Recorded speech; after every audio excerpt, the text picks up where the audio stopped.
हंसे ना, मेरी बात को ध्यान से सुने। देखिए हंसने की कोई बात नहीं है। जहाँ भी हम जिस महान नेता का जिक्र करते हैं या उसका बयान करते हैं, कुछ ना कुछ सीखने को उनसे हमें जरूर मिलता है। हर महान नेता के जो जयंती मनाते हैं उसके पीछे का कुछ ना कुछ राज होता है। इधर सुने सभी,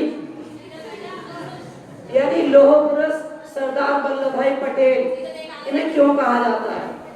और जैसे कि आपका सर ने बताया था कि गांधी जी ने इनको लौह पुरुष की उपाधि दी थी।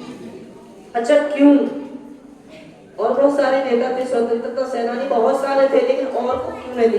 ये सवाल उठता है ना। और उसका जवाब ये है कि सरदार वल्लभ भाई पटेल ने जो छोटी छोटी रियासतों में हमारा देश बटा हुआ था। आवाज तो सभी को आ रही है ना मेरी? सभी को आ रही है? हमारा देश किस में बटा हुआ था? छोटी छोटी रियासतों में। अब उन रियासतों को हटा करके भारत को अखंड बनाना, भारत को एक बनाना। उस समय जो भारत के राज्य थे 14 राज्य। कितने? 14 राज्य थे और 7 केंद्र शासित प्रदेश को एक करना ये मामूली काम नहीं है, बहुत बड़ा काम था। और वो इस काम को अंजाम किसने दिया? सरदार वल्लभ भाई पटेल ने। इसलिए उन्हें गांधी जी ने लौह पुरुष की उपाधि दी थी।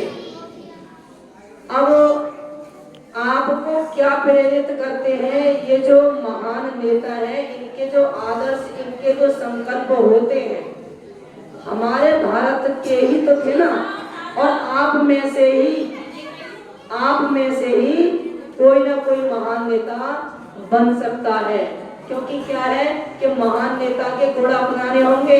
ऐसा नहीं है कि कोई वक्ता, कोई टीचर आपके सामने अपनी बात को रख रहा है और आप क्या है जहन तस्लीम करके हंस रहे, तो गलत है।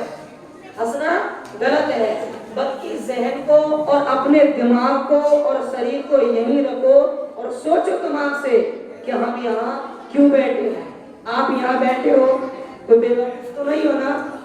किसी चीज को लेने के लिए, किसी चीज को समझने के लिए आप यहाँ बैठे हैं। तो उम्मीद है कि इनके जो आदर्श